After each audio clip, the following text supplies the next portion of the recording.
Victoria Hayes pointed at the man in gray coveralls and said 5 words that would haunt her for years. "He's just a janitor." Marcus Webb heard every syllable. His hands stopped moving, his jaw tightened. But he didn't turn toward the woman in the designer suit. He turned toward the hallway where his 7-year-old daughter Emma sat watching from a plastic chair, her eyes wide, absorbing everything. She had heard it too. What Victoria didn't know, what no one in that building knew, was that the janitor she just dismissed held the only solution to a crisis that would bring Hartwell Tower to its knees. Comment your city below so I can see how far this story travels. The emergency alarm split the morning air at 7:42 a.m. Marcus Webb was mopping the east corridor of the 42nd floor when the lights flickered twice, then died. The backup generators kicked in 3 seconds later, 2 seconds longer than they should have. He noticed. He always noticed. His mop stopped mid-stroke. The elevator bank to his left went dark.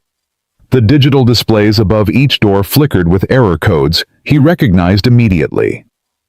The HVAC system overhead changed pitch, a subtle shift that most people would never detect, but Marcus heard it the way a mechanic hears an engine knock. Something was very wrong. He pulled his phone from his pocket and checked the time. Emma would be finishing breakfast in the lobby daycare right now. He needed to get to her. "Daddy!" He spun around. Emma was running toward him down the corridor, her oversized backpack bouncing against her small frame. The daycare supervisor, Mrs. Patterson, hurried behind her, apologizing. "Mr. Webb, I'm so sorry she heard the alarm and just took off before I could stop her." Marcus knelt down and caught Emma in his arms. Hey, it's okay. I've got you." The lights went out, Emma said, her voice trembling. "And everyone started yelling." "I know, sweetheart. But look." He pointed up at the emergency lights glowing steady above them. "See? The building knows how to take care of itself, just like Daddy taught you." Emma nodded, but she gripped his sleeve and didn't let go. Mrs. Patterson wrung her hands. "Should I take her back down? They're saying it might be a drill, but nobody seems to know." "I'll keep her with me," Marcus said. "If it's a drill, it'll be over soon. If it's not, I want her close." Mrs. Patterson hesitated, then nodded. "Okay, just let us know if you need anything." She hurried back toward the stairwell. Marcus watched her go, then looked down at Emma. "You ready to be Daddy's helper today?" Emma's eyes brightened slightly. "Can I push the cart?" "Maybe later. Right now I need you to sit tight and be my lookout." "Can you do that?" "What am I looking out for?" "Anything interesting." He guided her to a plastic chair near the glass partition that separated the main corridor from the operations hub. Through the glass, he could see the chaos unfolding. Screens flashing, red, people rushing back and forth. Phones pressed to ears, voices rising with stress. "Sit here," he said. "Don't move. I need to check something." "Okay, Daddy." He kissed the top of her head and walked toward the operations hub, positioning himself near the entrance where he could observe without being noticed. Inside, a young technician named Derek was arguing with 2 of his colleagues. "The pressure readings don't make sense," Derek said, jabbing at a monitor. "Look at this, floor 39 shows normal, floor 40 shows critical, floor 41 shows normal again. That's impossible." "Maybe the sensors are malfunctioning," the other technician offered. "All of them. At the same time, on 3 different floors." Marcus watched. He listened. And he understood. It wasn't a sensor malfunction. It was a calibration drift in the reference system, something he had suspected for months. The building's integrated management system was receiving bad data and making logical decisions based on false premises. Every fix they attempted would only make things worse because they were treating symptoms instead of the disease. He opened his mouth to speak. That was when Victoria Hayes arrived. Her heels struck the polished concrete with the rhythm of a woman who expected doors to open before she reached them. She wore authority like armor, and her eyes swept the room with the efficiency of a scanner, cataloging faces, assessing competence, dismissing anything that fell below her threshold of relevance. Marcus had seen her type before, had worked for her type before, had built things for her type before in another life.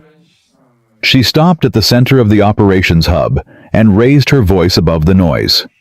Status, now. Derek stepped forward, tablet in hand. Ms. Hayes, we're seeing cascading failures across multiple systems. HVAC elevators, pressure regulation, fire suppression, they're all interconnected through the building management network, and something is causing them to feed bad data to each other. We don't know yet. Then find out. What about the consultants from Meridian Tech? They installed this system 18 months ago. Get them on the phone. Already done. They're sending a team, but they can't be here until tomorrow morning. Victoria's jaw tightened. Tomorrow isn't good enough. This building has 12 major corporate tenants. Patterson and Associates bills $4,000 an hour per partner. Every minute of disruption costs us money and credibility. I want solutions, not excuses. She turned her gaze, sweeping the room again, and this time it landed on Marcus. He was standing near the doorway, mop handle in one hand, watching the screens with an expression that didn't match his uniform. His eyes moved across the data with focus, with understanding. One of the junior analysts, a young woman named Sarah, noticed him too. She glanced at the screens, then at Marcus, then back at the screens. Something flickered across her face. Recognition, maybe, or curiosity. She took a step toward him. Hey, do you... Victoria's voice cut through like a blade. He's just a janitor. The words landed with surgical precision. Sarah stopped mid-step, her mouth closed. She looked away, embarrassed, as if she'd been caught doing something foolish. Marcus felt the impact of those 5 words in his chest.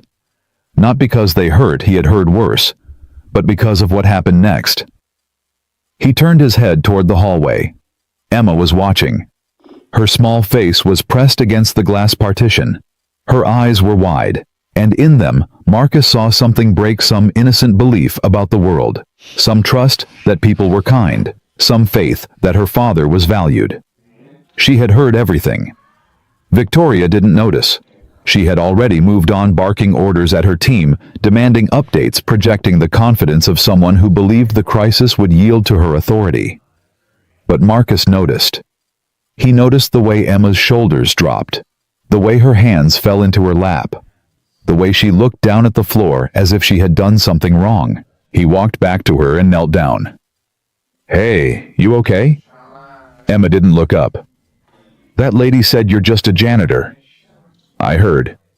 But you're not just a janitor. You're my daddy. Marcus's throat tightened. That's right. And you know lots of things. You know how the building works. You tell me stories about the machines. I do. Emma finally looked up, and her eyes were wet. Then why did she say that? Why did she say it like it was a bad thing? Marcus didn't have an answer. Or rather, he had too many answers about class, about credentials, about the invisible hierarchies that sorted people into categories of worth. But none of them were things he wanted to teach a 7-year-old. So he said the only thing he could. Some people only see what they expect to see, sweetheart. It doesn't mean they're right. But it's mean. Yeah, it is. Emma wiped her eyes with the back of her hand. Daddy? Yeah? Are you going to help them fix the building? Marcus looked through the glass at the chaos inside the operations hub. Victoria was on the phone now, her voice rising with frustration. Derek and his team were running diagnostics that would lead nowhere. The screens continued to flash red. He knew what was wrong. He knew how to fix it. And he knew that no one in that room would listen to him because he was just a janitor. I don't know, sweetheart, he said. I don't know. The hours crawled by.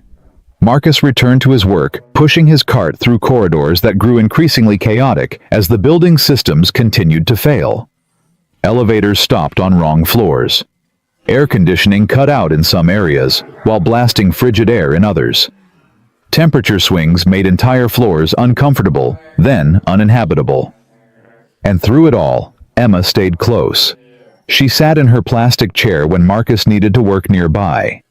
She walked beside him when he moved to different floors. She asked questions in her quiet voice, and Marcus answered them the best he could. "Why is the air so cold here, Daddy?" "The building is confused. It thinks this floor is too hot, so it's trying to cool it down." "But it's not too hot. It's freezing."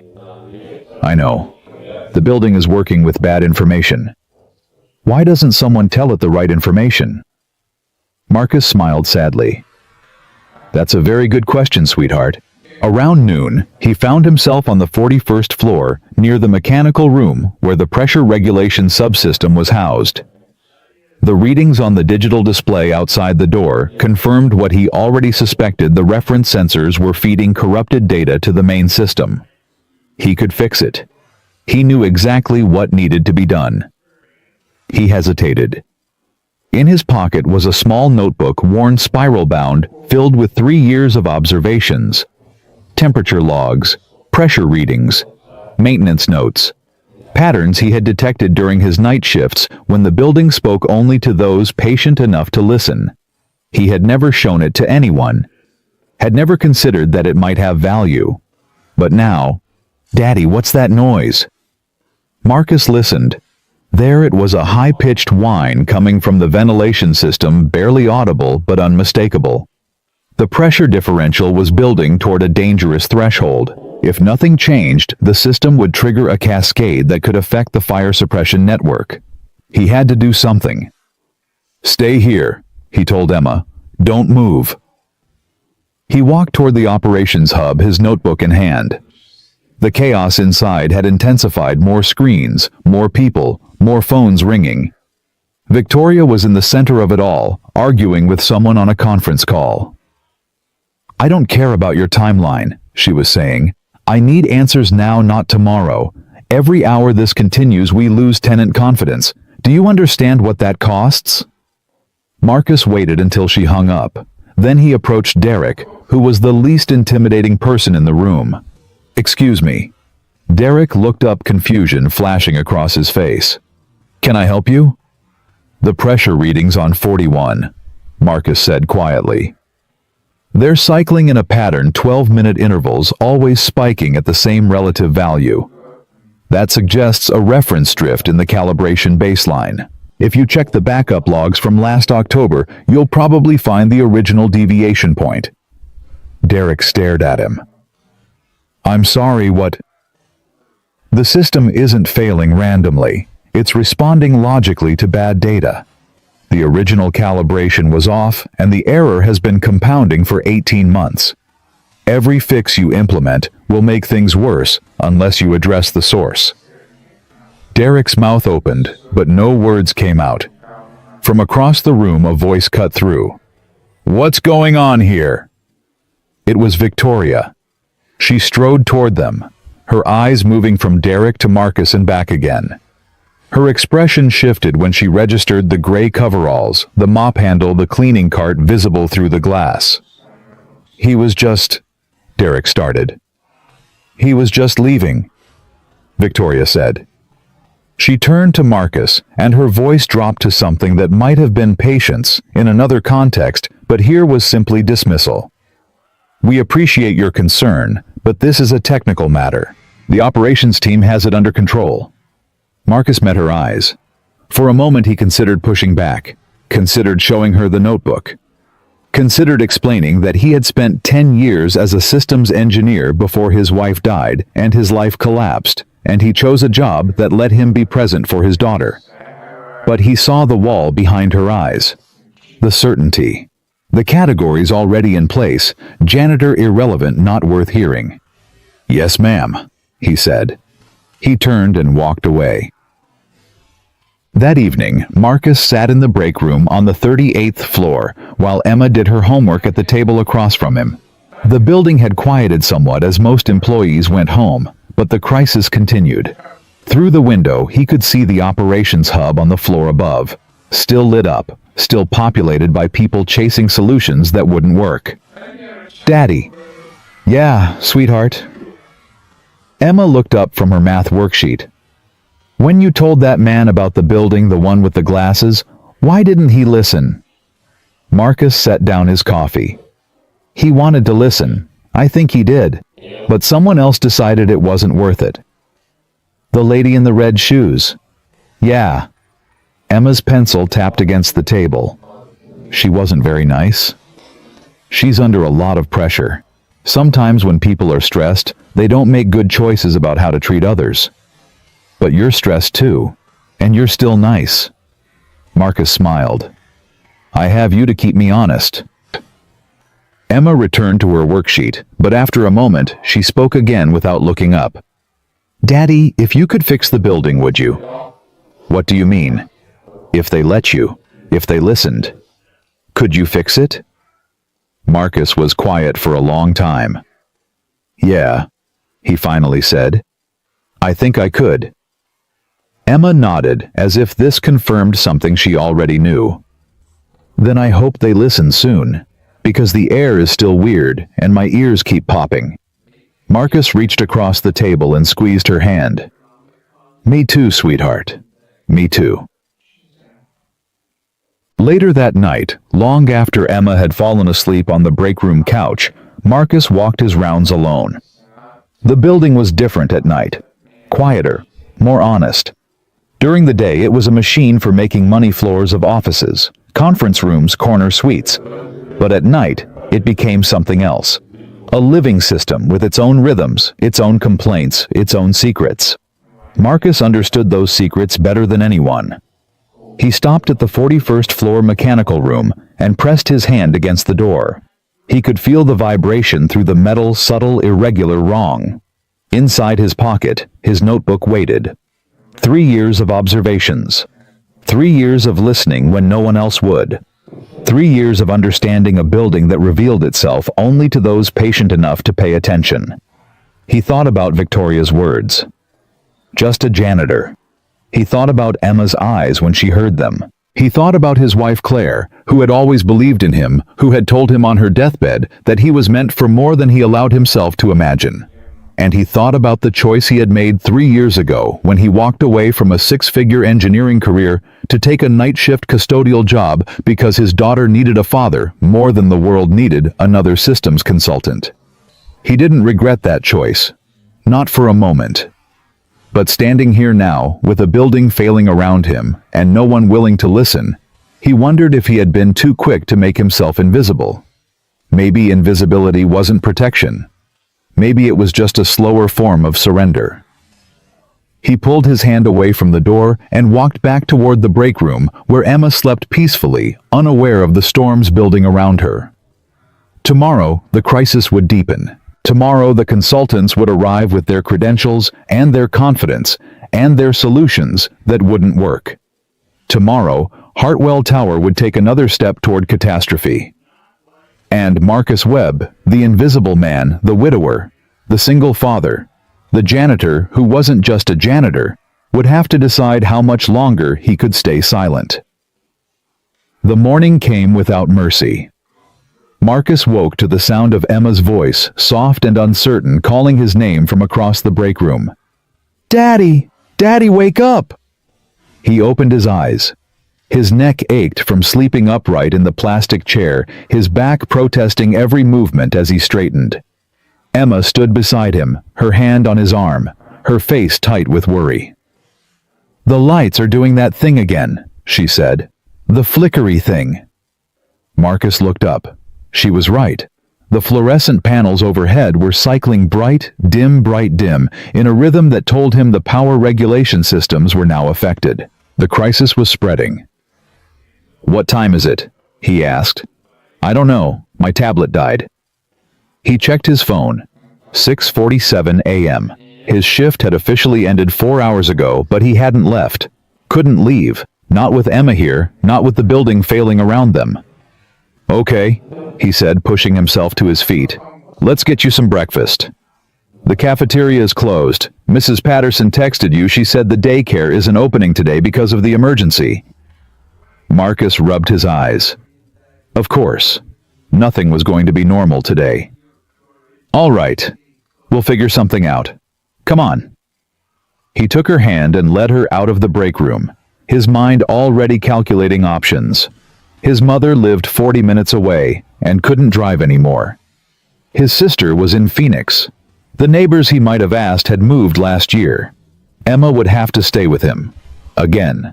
They made their way to the 42nd floor where Marcus had stashed some granola bars and juice boxes in his locker for exactly this kind of situation. The corridor was already buzzing with activity. Security guards directing confused employees, maintenance workers running cables, executives shouting into phones. And in the center of it all, Victoria Hayes. She looked like she hadn't slept either. Her suit was the same one from yesterday, slightly wrinkled now. Her hair, which had been perfect, showed signs of hasty repair. But her voice was just as sharp, her commands just as precise.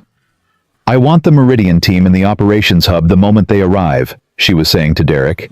"And get me the building's original engineering specs. All of them. Going back to construction. Ms. Hayes, the archives are in the basement. With the elevator situation, then take the stairs. I don't care how you get them. Just get them." Derek nodded and hurried away. Marcus guided Emma past the chaos, keeping close to the wall, staying invisible. They reached his locker without incident, and he pulled out the small stash of emergency supplies. "Here," he said, handing Emma a granola bar.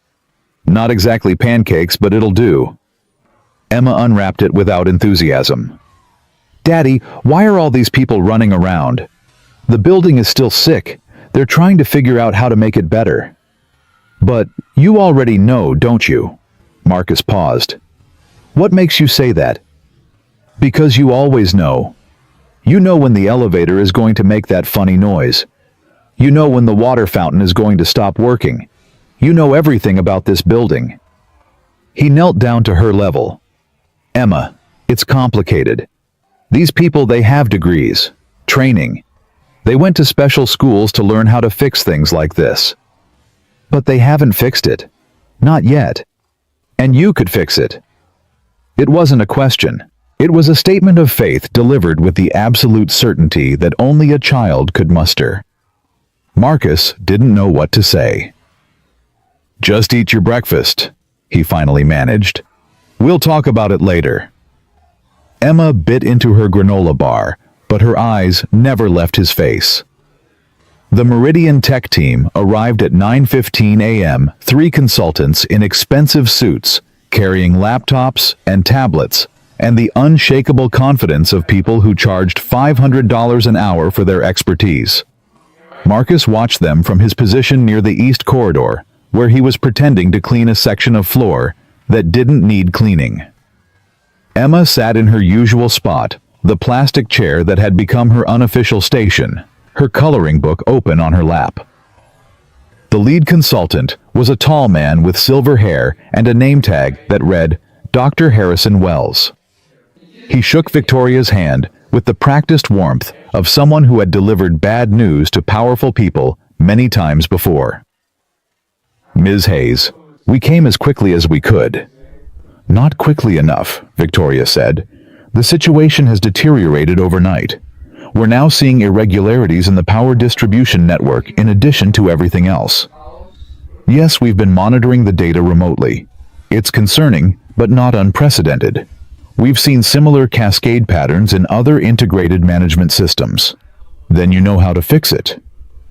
Dr. Wells hesitated just for a moment, just long enough for Marcus to notice. "We have some theories we'd like to explore. With your permission, we'd like full access to the control systems and the mechanical infrastructure." "Whatever you need. Derek will be your liaison."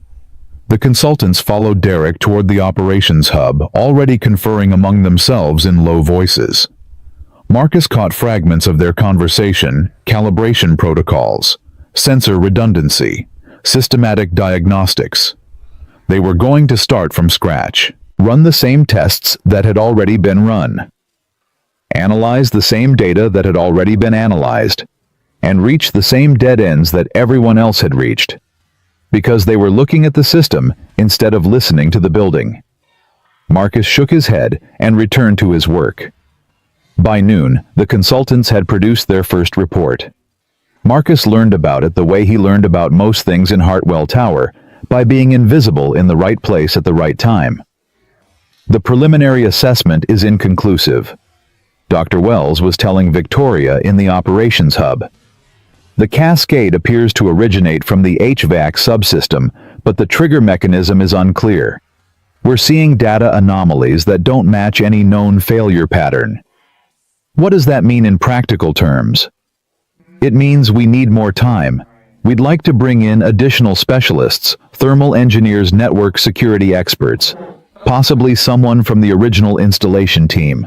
Victoria's voice was ice. You're telling me that 3 consultants from the company that installed this system can't diagnose what's wrong with it?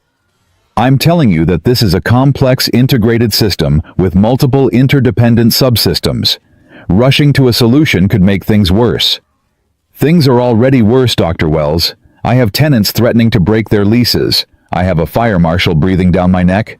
I have an ownership group that wants answers I can't give them. I understand the pressure you're under. No, you don't. Because when this is over, you'll go back to your office and write a report and send us a bill. But I'll be the one who has to explain to the board why their flagship property turned into a liability overnight. The conversation continued, but Marcus had heard enough.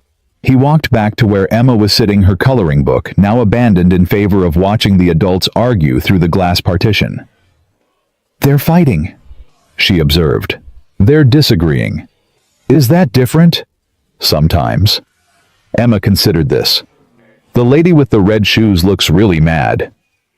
She's scared? Marcus said. When grown-ups are scared, sometimes they act mad instead. Why? Because being mad feels stronger than being scared. Emma nodded slowly, filing this information away with the seriousness of a child who was learning hard truths too early. Daddy. Yeah. Are you scared? Marcus looked at his daughter, her wide eyes, her messy braids, her backpack sitting beside her chair like a loyal companion. She was 7 years old. She should be in school right now learning fractions and reading stories about talking animals. Instead, she was sitting in a plastic chair in a failing building, watching her father be invisible. A little, he admitted, but not because of the building. Then what? He didn't answer, because the truth was too complicated for words, that he was scared of what Emma was learning about the world, about how people were valued, about what happened to those who didn't fit the categories that mattered. Come on, he said instead. Let's go for a walk. They walked, through corridors that hummed with tension, past offices where workers huddled in small groups whispering about evacuation rumors and lease clauses, down stairwells that echoed with the footsteps of people who had lost faith in the elevators. Emma held his hand the entire time. Daddy, why don't you tell them what you know? The question came as they reached the 41st floor near the mechanical room where Marcus knew the problem originated. I tried, sweetheart, remember? But you could try again. You could show them your notebook. Marcus stopped walking. How do you know about my notebook? I see you writing in it sometimes, at night when you think I'm sleeping. He should have known. Emma noticed everything. That notebook, it's just observations, notes I make about the building. Nobody would understand them. But they're important. I can tell by the way you look when you're writing. Like the way you look when you're helping me with my homework. Like you're figuring something out. Marcus knelt down. Emma, the people in charge, they went to fancy schools. They have degrees on their walls and titles on their business cards. To them, I'm just the guy who mops the floors. But that's not all you are. I know that, and you know that. But they don't. Then make them know. Her voice was fierce, fiercer than he'd ever heard it. Make them see you, Daddy, the way I see you. Marcus stared at his daughter. In that moment, she looked so much like Claire that his heart clenched. Claire who had never let him shrink. Claire who had always pushed him to be more than he believed he could be. Claire who had died 3 years ago and left him with this beautiful, impossible child who carried her mother's fire. It's not that simple, sweetheart. Why not? Because the world doesn't work that way. Because people see what they expect to see. Because I chose to be invisible, and now I don't know how to be seen again. He said none of these things. Let's keep walking, he said instead. I want to check something. They continued down the corridor until they reached the mechanical room. Marcus paused at the door, pressing his palm against the metal surface. The vibration was worse. Much worse. Stay here, he told Emma. Right here. Don't move. Okay, Daddy. He pushed open the door and stepped inside. The room was a maze of pipes, conduits, and control panels, the hidden cardiovascular system of the building. Most people would see chaos. Marcus saw patterns. He moved to the primary pressure regulation console and studied the readings. The numbers confirmed what he already knew. The reference drift had accelerated overnight, and the system was now compensating in increasingly erratic ways. At the current rate of degradation, the building would trigger a fire suppression cascade within 48 hours. When that happened, the city fire marshal would order a mandatory evacuation. Hartwell Tower would be empty for weeks, maybe months, while investigators tried to determine what went wrong. All because of a single miscalibrated sensor. All because nobody would listen to a janitor. Marcus pulled out his notebook and flipped to a page near the back, a diagram he had drawn 6 months ago, showing the relationship between the pressure regulation subsystem and the building's integrated management network. He had identified the vulnerability, then had considered reporting. It had ultimately decided it wasn't his place. Not his place. He had made himself invisible, and now people were going to suffer for it. Daddy! Emma's voice came from the doorway. She had followed him inside despite his instructions. I told you to wait outside. I got scared. It's loud in here. She was right. The mechanical room was filled with the hum and whir of systems under stress. To a 7-year-old, it probably sounded like a monster breathing. Marcus closed his notebook and went to her. Let's go. This isn't a good place for you. Did you find what you were looking for? He looked back at the console at the readings that spelled disaster. Yeah, he said. I found it. Can you fix it? Maybe, if they let me. Then make them let you. Her words echoed Claire's voice so strongly that Marcus almost couldn't breathe. He took Emma's hand and led her out of the mechanical room back into the corridor, back toward the world that had decided he wasn't worth hearing. But something had shifted in him. He wasn't ready to act. Not yet. But he was ready to stop hiding. The afternoon brought more consultants. Dr. Wells had made good on his promise. 2 additional experts arrived, specialists in thermal dynamics and network architecture. They joined the growing team in the operations hub, adding their voices to the cacophony of analysis and speculation. Marcus watched from the margins as always. But now his watching had purpose. He observed the consultants running the same diagnostics he could have told them would fail. He listened to their debates about causation, their theories about trigger events, their proposals for systematic intervention. And he noted with grim satisfaction that none of them were looking in the right direction. They were treating the building like a machine, a collection of systems and subsystems that could be analyzed, optimized, corrected. But the building wasn't just a machine. It was a living thing with rhythms and habits and tendencies that only revealed themselves to those who paid attention over years, not hours. The consultants would never understand that. They didn't have time. But Marcus did. Around 3 p.m. he noticed something that made his blood run cold. The consultants were preparing to implement a fix. He could see them gathering around the main console, could hear Dr. Wells explaining the intervention to Victoria. We believe the cascade can be interrupted if we reset the pressure regulation baseline to factory defaults. It's a standard recovery protocol. Essentially, we're telling the system to forget everything it's learned and start fresh. Victoria nodded. How long will it take?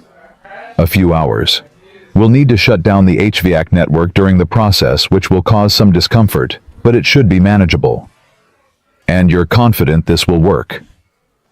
Dr. Wells hesitated again, that same momentary pause Marcus had noticed before. Confident is a strong word, but it's our best option given the available data.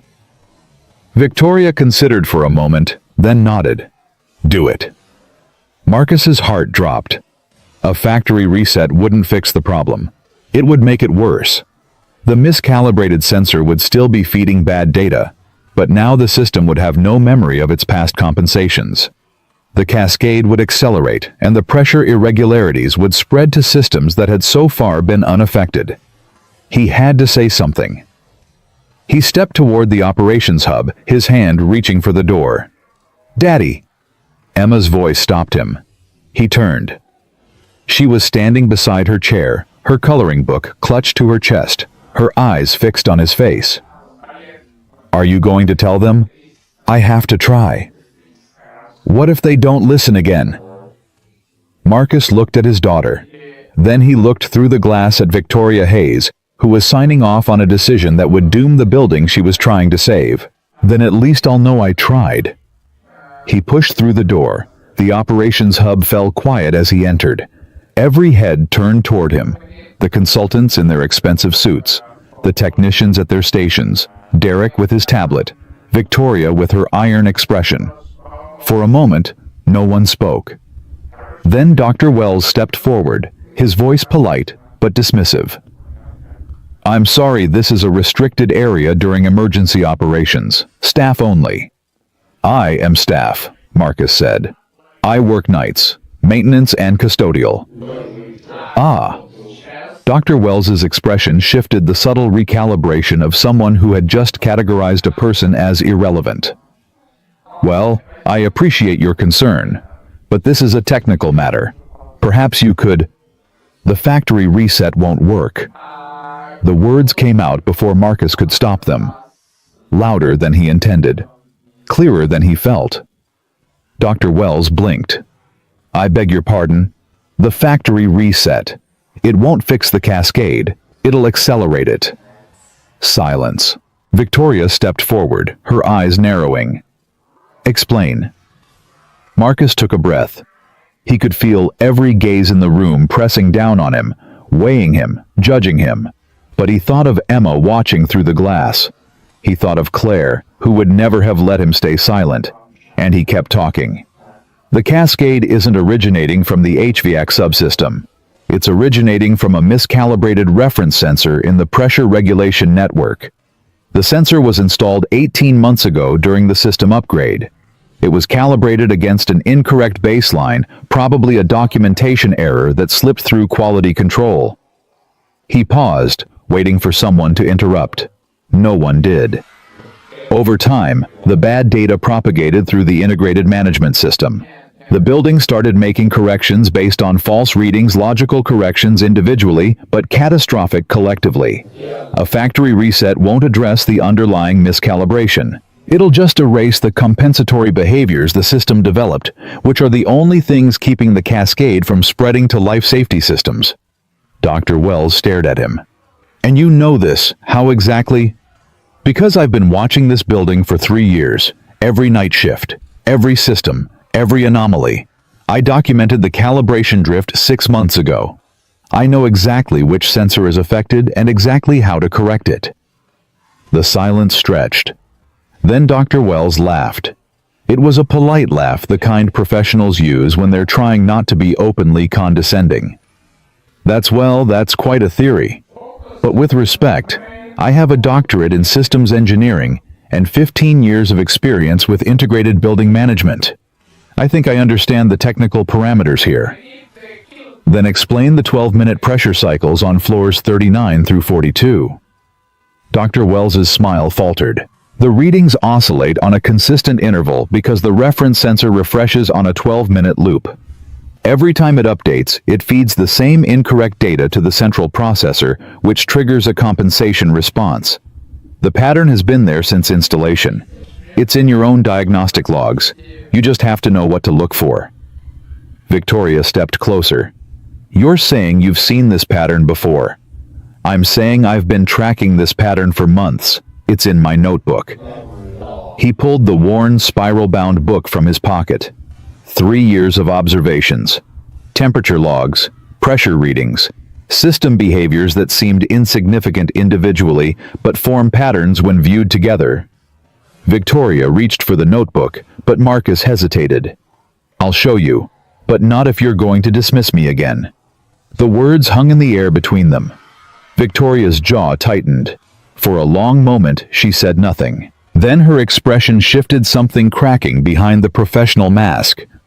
"Show me," she said quietly. "Please." Marcus opened the notebook to the relevant page. He spread it on the console, pointing to the diagrams, the calculations, the careful observations of a man who had trained himself to see what others overlooked. He showed her the calibration drift. He showed her the propagation pattern. He showed her the exact path the cascade would take if they proceeded with the factory reset. And for the first time, Victoria Hayes looked at him. Really looked at him, not as a janitor, not as a line item in the facility's budget, but as a person who might actually know something worth knowing. "Why didn't you tell us this before?" Marcus's voice was steady. "I tried. You told me I was just a janitor." The words landed like stones. Victoria's face went pale. She opened her mouth closed. It opened it again. Behind him, Marcus heard the door to the operations hub swing open. He turned. Emma was standing there, her backpack over her shoulder, her chin raised. "My daddy knows everything about this building," she said. "You should listen to him." Nobody moved. Nobody spoke. And in that silence, something shifted in Hartwell Tower that had nothing to do with pressure readings or calibration sensors or integrated management systems. It was the sound of a wall beginning to crack. The operations hub remained frozen in the aftermath of Emma's words.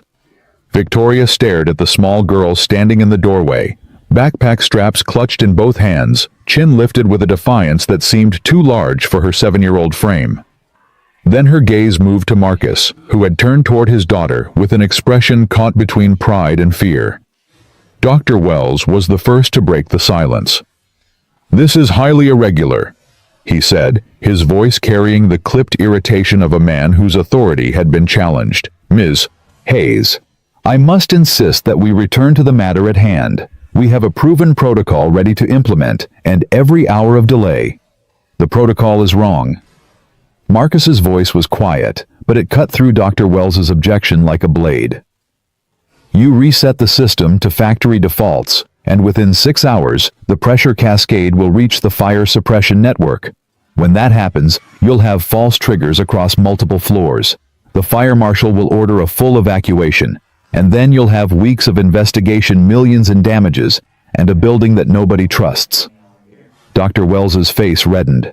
"And you know this because you mop floors at night. I know this because I've spent 3 years listening to this building while you've spent 3 days looking at spreadsheets." The two men faced each other across the operations hub, one in an expensive suit with a doctorate on his wall, one in gray coveralls with calluses on his hands. The contrast was stark, almost theatrical, but there was nothing staged about the tension crackling between them. Victoria watched the exchange with an expression that had shifted from skepticism to something more complicated. Her eyes kept returning to the notebook spread open on the console, to the careful diagrams and meticulous observations that told a story she hadn't expected to find. "Dr. Wells," she said slowly, "what's the risk assessment on the factory reset?" "Minimal. We've implemented this protocol dozens of times across similar systems." "And what's the success rate?" Dr. Wells hesitated. "In comparable situations, approximately 85%. 85%. Victoria's voice was flat. "And the other 15%? There are always variables that can't be accounted for, but that's true of any intervention." Victoria turned to Marcus. "And your approach? What's the risk?" Marcus met her eyes. "I don't know. I've never done this before. Not on a system this complex, not with stakes this high. I could be wrong. The calibration drift could have affected components I haven't identified. There could be secondary failures I can't predict." Dr. Wells spread his hands. "There you have it. He admits he doesn't know what he's doing." "No," Marcus said. "I admit that I'm not certain. There's a difference. You're certain, and you're wrong. I'm uncertain, and I might be right." The question is, which kind of uncertainty you want to bet on. The room fell silent again. Emma had moved closer to her father during the exchange, her small hand finding his. She didn't speak, but her presence seemed to anchor Marcus to remind him why he was doing this. Victoria looked at the notebook again. Then she looked at Dr. Wells. Then she looked at Marcus. "Tell me exactly what you would do," she said. "Step by step." Marcus took a breath. The root cause is a reference sensor in the Pressure Regulation Network Unit, PR4107, installed during the system upgrade 18 months ago. It was calibrated against an incorrect baseline, probably because someone transposed 2 digits in the reference documentation. The error was small, less than 0.5%, but it's been compounding ever since. He pointed to a diagram in his notebook. The sensor feeds data to the central processor every 12 minutes. Each time it updates, the system receives slightly incorrect information about the pressure differential between floors 39 and 42. The integrated management network tries to compensate, which throws off the readings in adjacent systems, which triggers more compensations, which creates the cascade you're seeing now. And the solution? I need to access the central control room and manually recalibrate the reference sensor against the backup logs from before the installation. Then, I need to walk the system through a controlled recalibration sequence, not a factory reset, but a targeted correction that preserves the compensatory behaviors while eliminating the source of the bad data.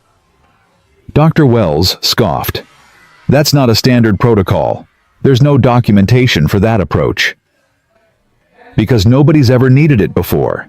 The system was designed assuming the initial calibration was correct. When it's not, you have to improvise." Improvise. Dr. Wells turned to Victoria. "Ms. Hayes, you can't seriously be considering this. We're talking about a multi-million-dollar integrated management system.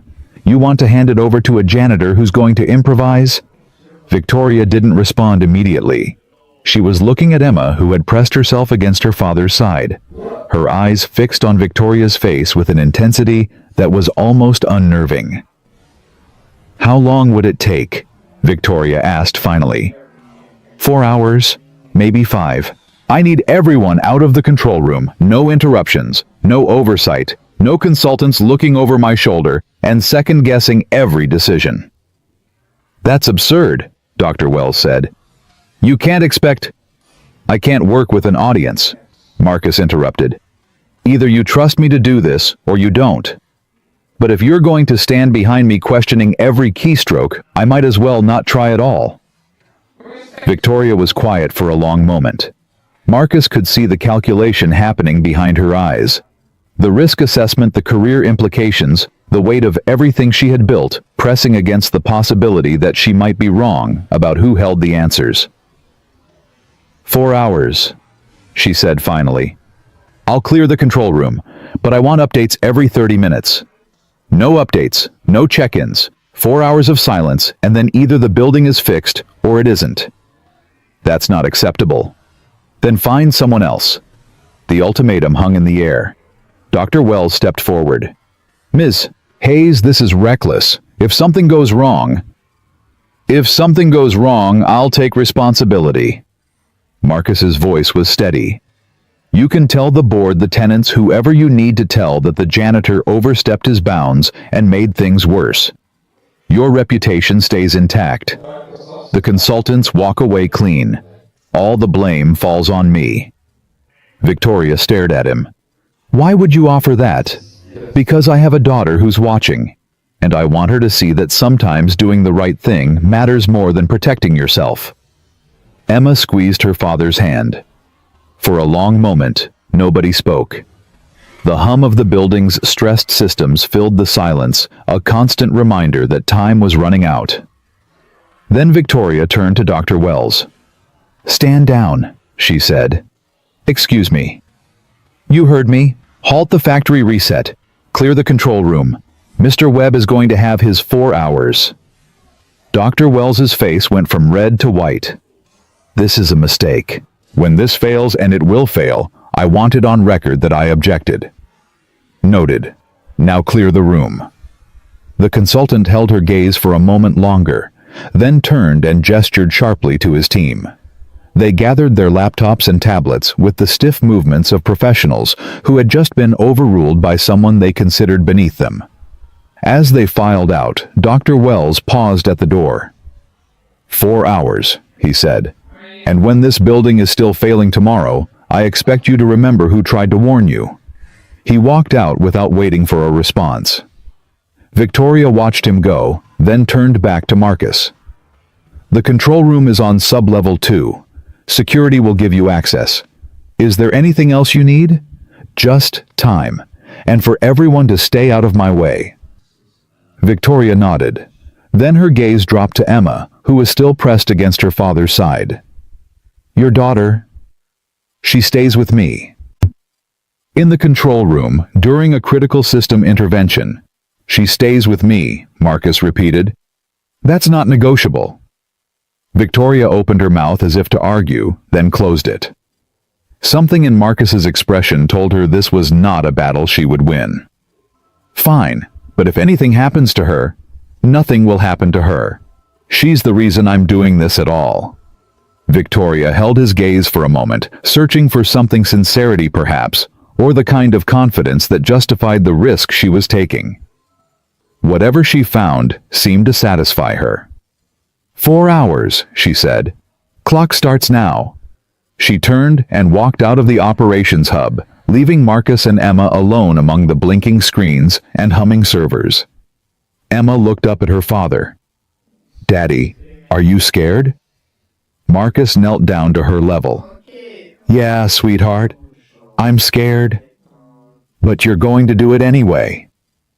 Yeah, I'm going to do it anyway. Emma nodded as if this made perfect sense. Okay, she said. Let's go fix the building. The control room was colder than the rest of the building, a deliberate choice Marcus knew to keep the servers running optimally. Emma shivered as they entered, and he took off his work jacket and draped it over her shoulders. It's freezing in here, she said. I know, but the computers like it cold. They work better that way. That's weird. A lot of things about buildings are weird. You get used to it. He guided her to a chair in the corner away from the main console, but close enough that he could see her if he turned his head. I need you to stay right there, he said. No matter what happens, no matter what I say, you stay in that chair. Okay? Okay, Daddy.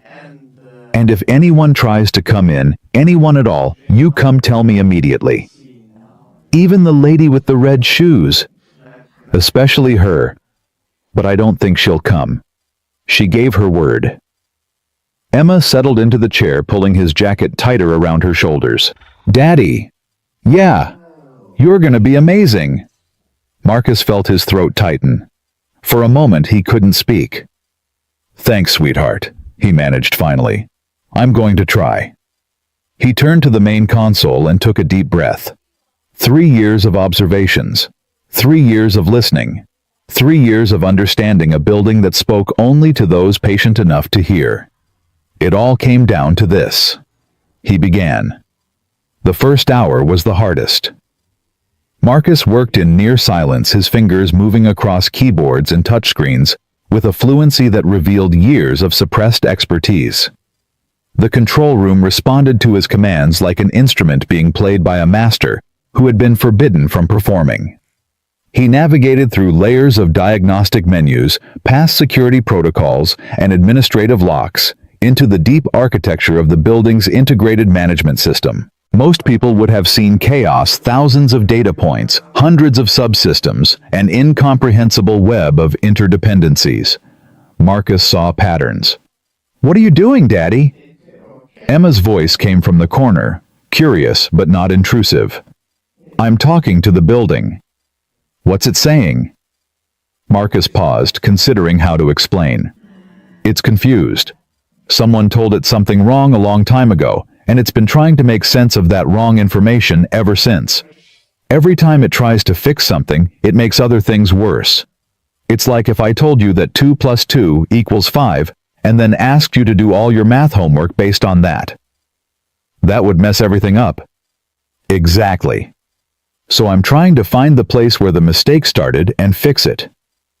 How do you know where to look? Because I've been listening to the building for a long time. I know what it sounds like when it's working right. And I know what it sounds like when something's wrong. Emma was quiet for a moment. Then she said, "Like when you can tell I'm sad, even when I don't say anything." Marcus stopped typing. He turned to look at his daughter bundled in his too large jacket, her small face serious in the blue glow of the monitors. "Yeah," he said softly. "Exactly like that." He turned back to the console and resumed his work. The second hour brought the first real challenge. Marcus had located the faulty sensor PR4107 exactly where he had predicted, but accessing its calibration settings required administrative privileges he didn't have. The system kept rejecting his commands, locking him out of the deeper configuration menus. He sat back in his chair, frustration building in his chest. "What's wrong, Daddy?" "The building won't let me in." "Why not?" "Because I don't have the right password." Emma considered this. "Can you guess it?" "It's not that kind of password. It's more like..." He paused, searching for the right analogy. "It's like a door that only opens for certain people, and I'm not one of those people." "But you're trying to help. The building should know that." "Buildings don't know things like that, sweetheart. They only follow rules." "That's dumb." Despite everything, Marcus laughed. "Yeah, it kind of is." He stared at the screen thinking, there had to be a way around this. The system was designed to keep unauthorized users out, but it was also designed to be maintained. There had to be a maintenance pathway, a service protocol that would grant temporary access. Then he remembered. 3 months ago, during a routine inspection, he had watched one of the Meridian technicians access the system through a diagnostic mode. The technician had used a specific key sequence, something Marcus had filed away in his memory without really understanding why. He entered the sequence. The screen flickered. A new menu appeared. Service mode. The header read, followed by a warning about voiding warranties and accepting liability. Marcus accepted. The system opened to him. "Daddy, you did it." "Not yet, sweetheart. This is just the door. I still have to find what's on the other side." But he was smiling as he said it. The third hour was when everything almost fell apart. Marcus had successfully accessed the sensor's calibration settings and identified the original error, a baseline pressure value that was 0.47% lower than it should have been. A tiny discrepancy invisible to casual inspection, but devastating when compounded over 18 months of continuous operation. He began the recalibration sequence, and the building fought back. The integrated management system had spent 18 months learning to compensate for the bad data. It had developed workarounds, redundancies, adaptive behaviors that kept it functioning despite the underlying error. When Marcus tried to correct the source, the system interpreted his intervention as a threat. Alarms began to sound. Error messages flooded the screens. The temperature in the control room dropped sharply as the HVAC system lurched into emergency mode. "Daddy!" Emma had jumped out of her chair, her eyes wide with fear. "It's okay," Marcus said, though his voice was tight with strain. "It's okay, sweetheart. The building is just scared. It doesn't understand what I'm trying to do." "Make it understand." "I'm trying." His fingers flew across the keyboard, racing against the cascade of errors. He had anticipated resistance, but not this much. The system was more integrated, more interdependent than he had realized. Every correction he made triggered 3 new alarms. He needed to slow down, needed to approach this differently. "Daddy, I'm cold." Marcus glanced at Emma. She was shivering despite his jacket, her arms wrapped around herself. "I know, sweetheart, I know. Just a little longer." He turned back to the console and forced himself to think. The building was like a person, he reminded himself. A person who had been told lies for so long that the truth felt threatening. You couldn't just confront someone like that head on. You had to be gentle, patient, You had to rebuild trust one small step at a time. He stopped trying to fix everything at once. Instead, he started with a single subsystem, the pressure regulation on floor 41, the source of the original error. He isolated it from the rest of the network, creating a bubble of corrected data that wouldn't trigger alarms in other systems. The error messages slowed. The temperature stabilized. Marcus exhaled. "Is it working?" Emma asked. "Maybe. I don't know yet." But he was starting to believe it might. The fourth hour was quiet. Marcus worked with focused intensity, methodically extending the corrected calibration from floor 41 to adjacent systems. He moved slowly, carefully, testing each change before implementing the next. The building resisted at first, then gradually accepted like a patient learning to trust a doctor who had finally made the right diagnosis. Emma had stopped asking questions. She sat in her corner watching her father with an expression of absolute faith that made his heart ache. He thought about Claire. She had been the one who encouraged him to pursue engineering in the first place. "You see things other people don't," she had told him once early in their relationship. "That's a gift. You should use it." He had used it. For 10 years he had built systems and solved problems and earned a reputation as someone who could make sense of complexity. And then Claire got sick, and everything changed. He remembered the last conversation they'd had 3 days before she died. She had been weak, barely able to speak, but she had summoned enough strength to grab his hand and pull him close. "Don't disappear," she had whispered. "Promise me." "I won't," he had said, but he had. He had disappeared into grief, into single fatherhood, into the comfortable anonymity of a night shift cleaning job. He had told himself it was for Emma's sake that she needed a present father more than the world needed another systems engineer. Maybe that was true. Maybe it wasn't. What he knew now was that Emma needed more than just presence. She needed a father who stood up for himself, who refused to be invisible, who showed her that a person's worth wasn't determined by their job title or their paycheck or what other people assumed about them. He checked the time. 3 hours and 47 minutes. Almost done. "Daddy." "Yeah, sweetheart." The beeping stopped. Marcus looked at the console. She was right. The alarm indicators had gone silent. The error messages had cleared. The screens displayed steady green readings across every system. He ran a final diagnostic. The results came back clean. "Daddy, did you do it? Did you fix the building?"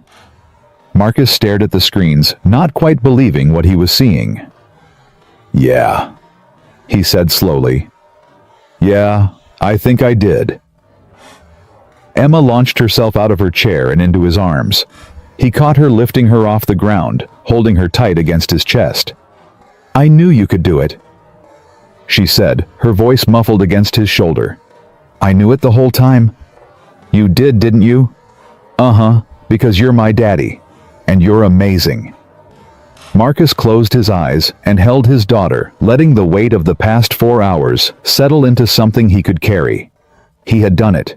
He had actually done it. The door to the control room opened. Victoria Hayes stood in the entrance, her face unreadable.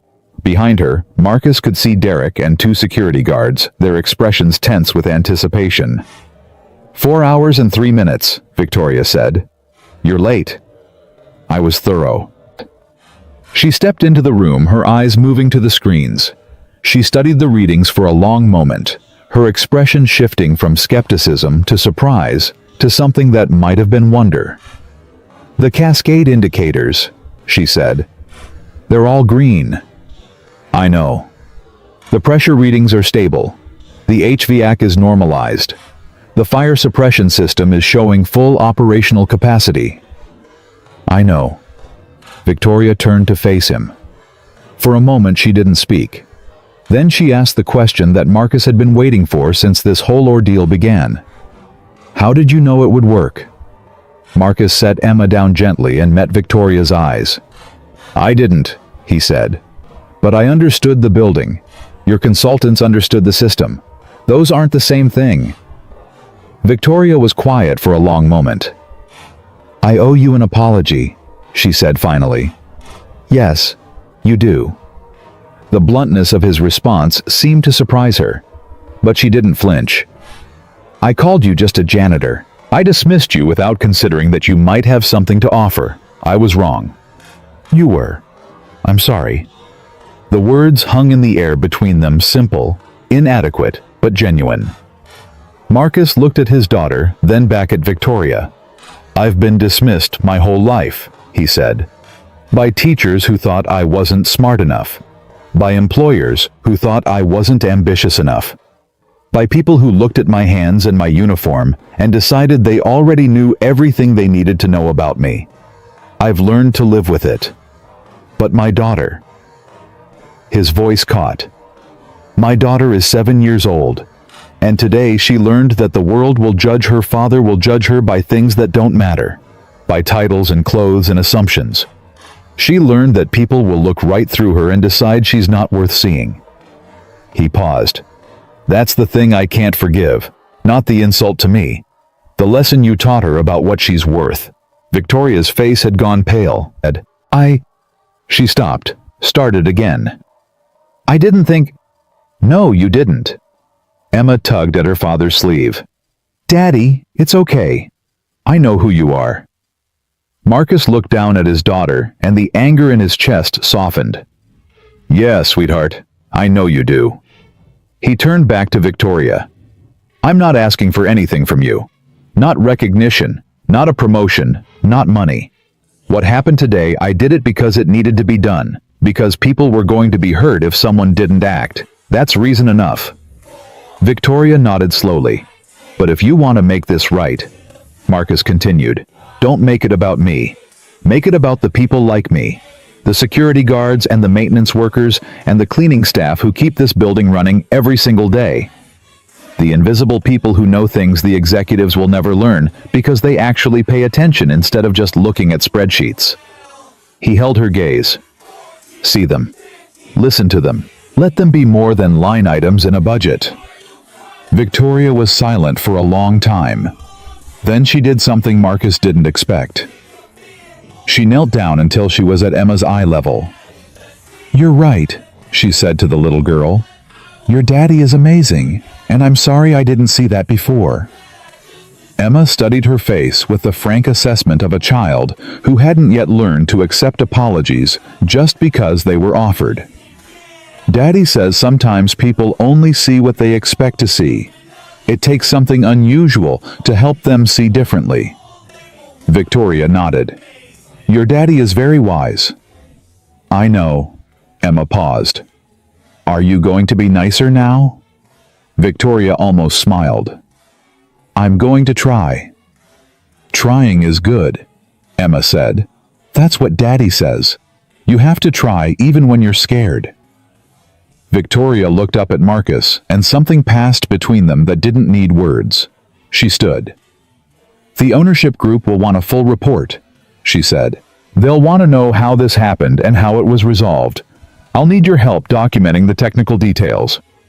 I'll write it up. And I'll make sure they know who solved it. That's not necessary. It's necessary for me. She held his gaze a moment longer, then turned and walked toward the door. At the threshold, she paused. Mr. Webb. Yeah. Thank you. She walked out without waiting for a response. Marcus stood in the control room, his daughter's hand in his, surrounded by the quiet hum of a building that had finally remembered how to function. He had spent 3 years being invisible. Tonight, for better or worse, he had been seen. The news spread through Hartwell Tower like wildfire. By the time Marcus and Emma made it back to the 42nd floor, the operations hub was buzzing with a different kind of energy. The tension that had gripped the building for 4 days had broken, replaced by something Marcus hadn't expected: curiosity. People were looking at him. Not through him the way they usually did. At him. Their eyes followed his gray coveralls, his worn work boots, his calloused hands, still marked with the grime of the control room keyboards. They whispered to each other as he passed, not with the dismissive murmurs he had grown accustomed to, but with something that sounded almost like awe.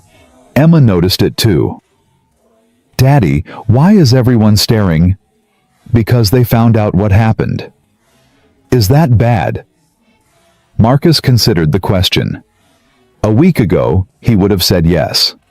Being seen meant being judged. Being visible meant being vulnerable to the kind of dismissal Victoria had delivered so casually. Invisibility had been his armor, his protection against a world that had already decided what he was worth. But now, with Emma's hand in his walking through corridors that suddenly felt different, he wasn't sure anymore. I don't know, sweetheart. I guess we'll find out. They had almost reached the break room when Derek caught up with them. Mr. Webb? Hey, Mr. Webb, wait up! Marcus stopped and turned. Derek was hurrying toward them, tablet clutched to his chest, his expression a complicated mixture of embarrassment and admiration. I just wanted to say... Derek paused, catching his breath. I wanted to say I'm sorry for before, when you tried to tell me about the calibration drift and I didn't listen. You were going to listen. Someone else decided you shouldn't. Yeah, but I should have pushed back. I should have at least asked you what you meant. Instead, I just... He shook his head. I don't know. I guess I assumed you couldn't possibly know anything useful, because of the uniform. Marcus studied the young man's face. There was genuine remorse there, the kind that came from recognizing something uncomfortable about yourself. You know what the hardest part of my job is? Marcus asked. Derek blinked. Cleaning? No, the hardest part is watching people make mistakes. I could help them avoid, and knowing they won't listen if I try. The hardest part is having the answer and being invisible. That sounds... Derek stopped. That sounds really lonely.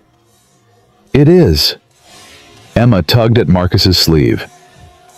Daddy, I'm hungry. Marcus looked down at his daughter, then back at Derek. I need to feed my kid, but Derek, thanks for the apology. It means something. Derek nodded. If you ever want to, I mean, if you'd be willing to show me some of the things you've observed about the building, I'd like to learn. If that's okay. It was such a simple request. Such a small acknowledgement that Marcus might have something worth teaching. But it landed in Marcus's chest like a gift. Yeah, he said. I'd like that. He walked Emma to the break room and scrounged together a meal from vending machines and the emergency supplies in his locker. She ate without complaint, her usual pickiness apparently suspended by the events of the day. Daddy. Yeah, sweetheart. That man said sorry to you. He did. Does that mean he sees you now? Like really sees you? Marcus thought about it. I think he's starting to. Sometimes it takes people a while to learn how to look. How come you already knew how to look at the building, I mean? How come you could see what nobody else could see? The question caught him off guard. He set down his coffee and gave it the consideration it deserved. Your mom taught me, he said finally. Emma's eyes widened. Mommy? Yeah, she used to say that most people go through life looking but not seeing. They look at what's in front of them, but they only see what they expect to find. She said the secret to really understanding something, a building, a person, a problem, is to look without expecting anything. To just pay attention and let the thing tell you what it is. Mommy was smart. She was the smartest person I ever knew. Emma was quiet for a moment, processing. Then she asked, Do you think Mommy can see us from wherever she is? Marcus felt his throat tighten.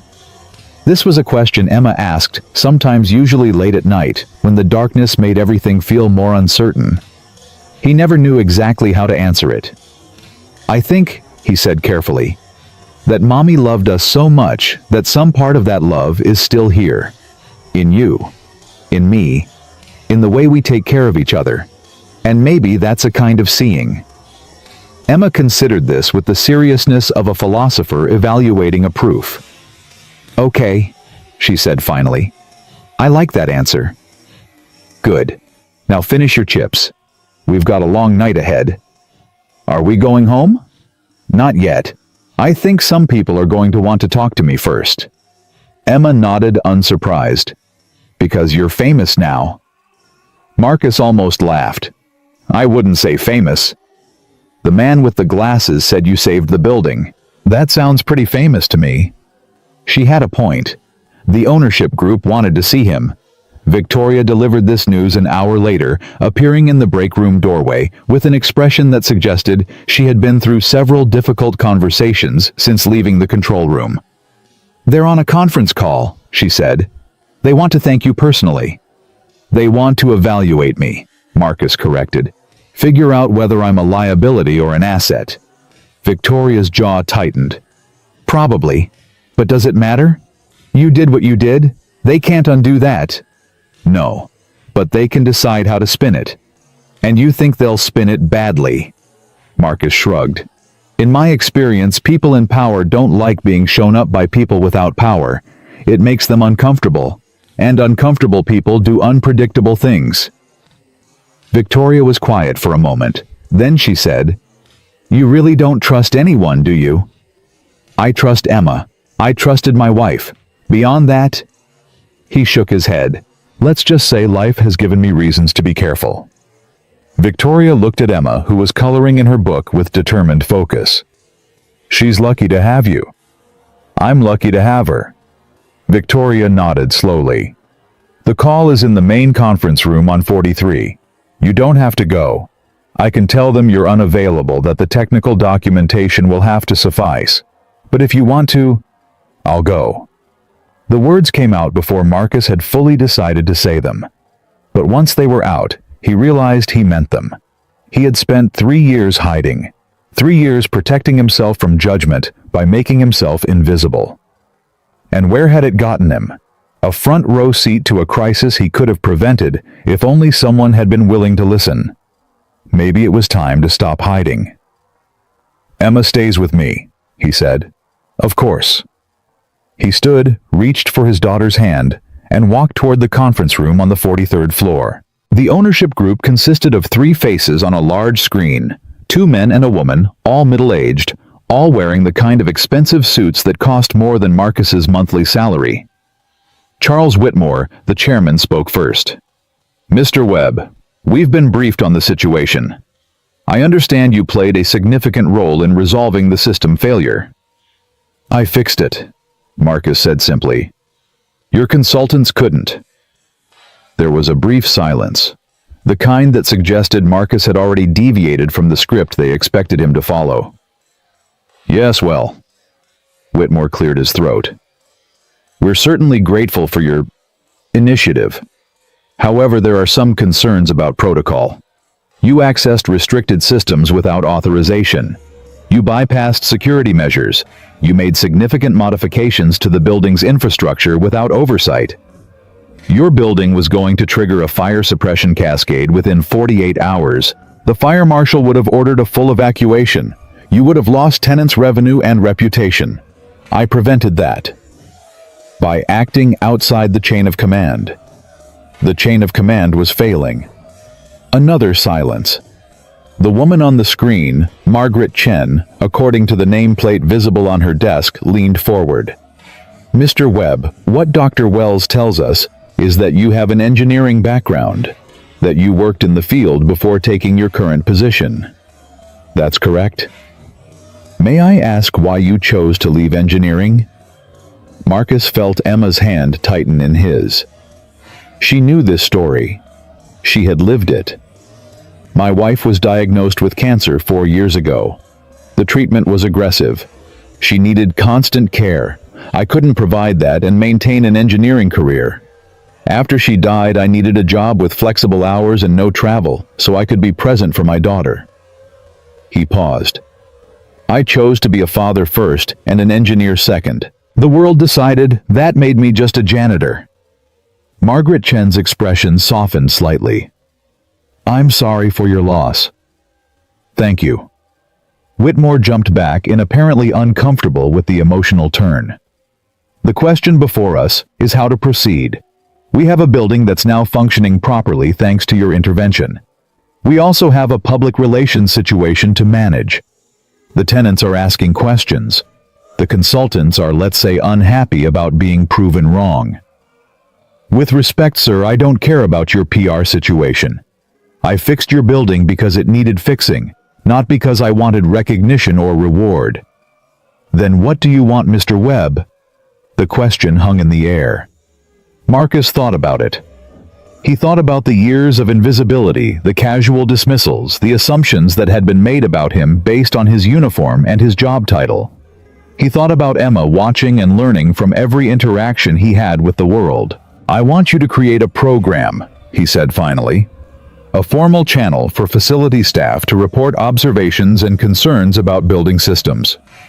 Not a suggestion box that gets ignored. A real process with real follow-up where the people who actually maintain this building have a voice in how it's run. Whitmore frowned. That's not exactly standard practice. Neither is having a janitor save your building from catastrophic failure. But here we are. The third member of the ownership group, a man named Reynolds, who had been silent until now, spoke up. He's got a point, Charles. If Mr. Webb had a proper channel to report his concerns, we might have caught this problem months ago, before it became a crisis. We have maintenance logs, incident reports, which get filtered through management before they reach us. Mr. Webb is suggesting something different. Direct communication. Unfiltered input from the people closest to the infrastructure. Whitmore looked unconvinced, but Margaret Chen was nodding slowly. It's not an unreasonable request, and given what Mr. Webb has done for us, I think we should take it seriously. Whitmore sighed. Fine, we'll explore the idea. But Mr. Webb, I need to ask you something directly. Are you planning to go public with this talk to the press? Write a blog post about how the big corporation ignored the little guy. Marcus almost smiled. No, sir, I have no interest in being a story. I just want to do my job and raise my daughter. Then we understand each other. I think we do. The call ended with handshakes that couldn't happen through a screen and promises that might or might not be kept. Victoria walked Marcus and Emma back to the elevator, her expression thoughtful. That was well played, she said. Asking for systemic change instead of personal reward. It wasn't a strategy, it's what I actually want. I know. That's what made it effective. They expected you to ask for money or a promotion or some kind of recognition they could control. Instead, you asked them to change their behavior. That's much harder to dismiss. Marcus shrugged.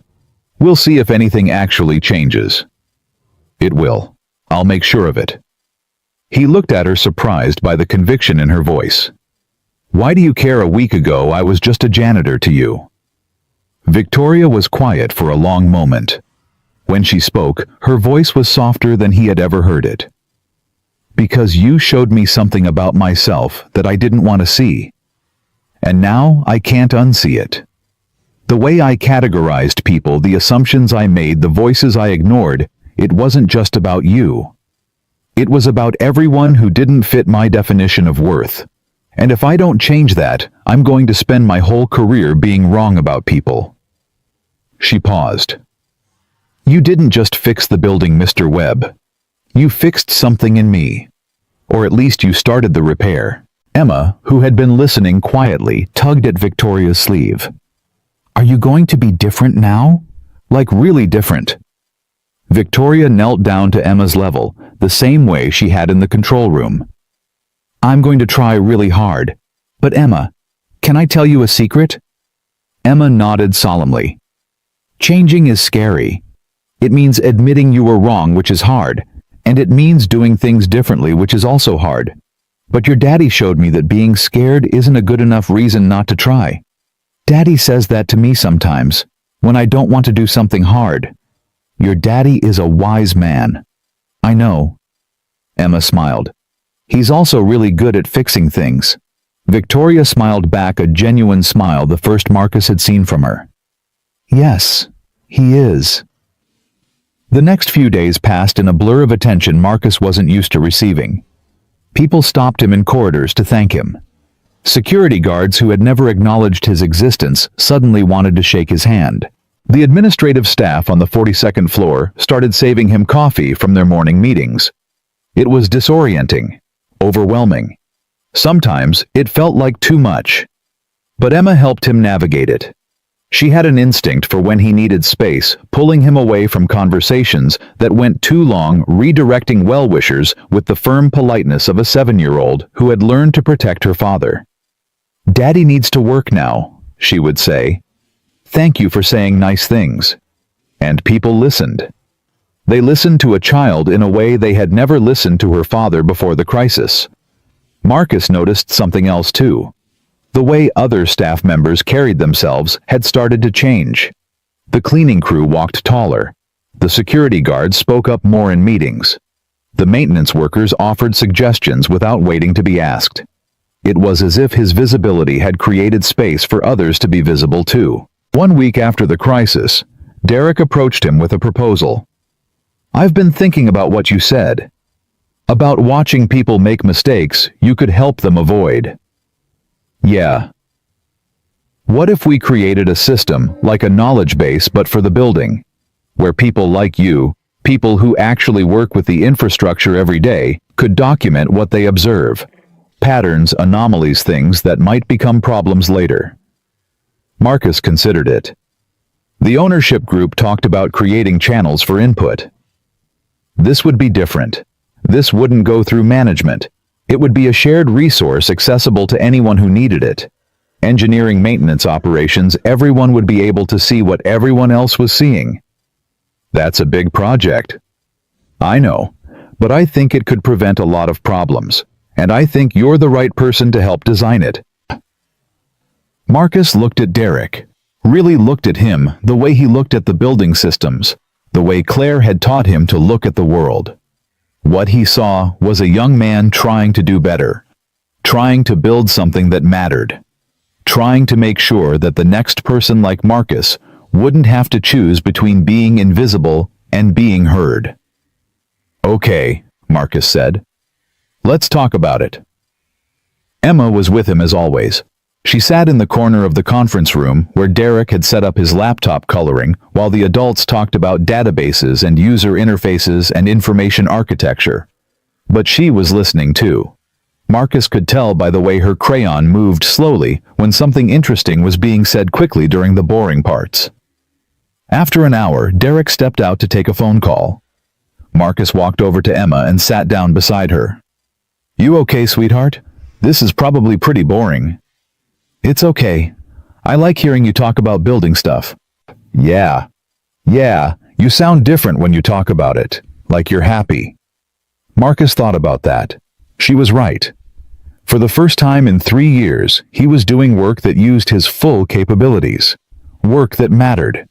Work that might actually make a difference. "I guess I am happy," he admitted. "Does that mean you're going to stop being a janitor?" The question cut straight to the heart of something Marcus had been avoiding. "I don't know, sweetheart. What do you think I should do?" Emma set down her crayon and turned to face him with the grave attention of a child who understood she was being consulted on something important. "I think you should do whatever makes you happy. But Daddy..." She paused, choosing her words carefully. "I don't want you to be invisible anymore. I want people to see you the way I see you." Marcus felt tears prick at his eyes. "Even if it means I might have to work more. Travel sometimes, not be there for every school play." Emma was quiet for a moment. Then she said, "Mommy told you not to disappear, right?" Marcus's breath caught. "How do you know about that?" "I heard you tell Grandma once, after the funeral." He had forgotten that conversation, had blocked it out along with so much else from those terrible weeks after Claire died. "She wanted you to use your gift," Emma continued. "That's what you told Grandma. She wanted you to help people. And I think..." She stopped, her small face serious. "I think maybe being invisible was a kind of disappearing. Even if you were still here with me." Marcus stared at his daughter. When had she grown up so much? When had she started understanding things that took most adults decades to figure out? "You're too smart for 7 years old," he said finally. "Grandma says I take after Mommy." "You do. You really do." Emma smiled and picked up her crayon again. "So are you going to stop disappearing?" Marcus thought about Claire. about the promise he had made, about the years he had spent hiding from a world that had hurt him, protecting himself from expectations he was afraid he couldn't meet. And he thought about Emma, who had watched him be dismissed and diminished, who had learned lessons about worth and value from the way the world treated her father. "Yeah," he said. "I think I am." Derek returned from his phone call, and they resumed their discussion of the knowledge-based system. But something had shifted in Marcus. A decision had crystallized. A path had emerged from the fog of uncertainty that had surrounded his future since Claire died. He wasn't going to be invisible anymore. He wasn't sure yet what that meant, whether he would return to engineering or stay in facilities, but with an expanded role, or find some new path entirely. But whatever he did, he would do it as himself. Fully present. Fully visible. For Emma. For Claire. For all the people like him who had been sorted into categories that had nothing to do with who they actually were. The meeting with Derek ended late in the evening. Emma had fallen asleep in her corner, her coloring book serving as a pillow. Her small body curled into a position that looked uncomfortable but somehow peaceful. Marcus gathered her gently, lifting her without waking her, and headed toward the elevator. The building hummed around him, the same building he had tended for 3 years. The same building that had revealed itself to him night after night, sharing its secrets with someone patient enough to listen. But tonight, it felt different. Tonight it felt like a beginning rather than an ending. He pressed the button for the ground floor and waited as the elevator descended. Emma stirred in his arms. "Daddy? Hey, sweetheart, we're going home." "Did you finish your meeting?" "Yeah, Derek and I made a lot of progress." "That's good." She yawned and nestled closer. "Daddy, yeah, I'm proud of you." Marcus's arms tightened around his daughter. "I'm proud of you too, sweetheart, more than you know." The elevator doors opened. Marcus stepped out into the lobby, carrying his daughter, carrying 3 years of observations and insights, and suppressed expertise, carrying the memory of a wife who had told him not to disappear. He walked out of Hartwell Tower and into the night. Behind him, the building stood tall against the city skyline, its systems humming in perfect harmony, its secrets finally shared with people who were willing to listen. Marcus didn't look back. He was too busy looking forward. 1 year passed. Marcus learned that time moves differently when you stop hiding from it. The days felt fuller, more textured, weighted with meaning in ways they hadn't been since Claire died. He still worked at Hartwell Tower, but nothing else about his life remained the same. The knowledge-based system he had designed with Derek launched 6 months after the crisis. They called it the Observer Network, a name Emma had suggested one evening over dinner, her face bright with the pride of a child who had contributed something important. "Because that's what you do, Daddy. You observe. And now other people can observe too." The system had started small, just the maintenance staff and a few engineering techs logging their observations about building systems. But it grew. Security guards began noting patterns in foot traffic and access points. Administrative staff flagged inconsistencies in scheduling and resource allocation.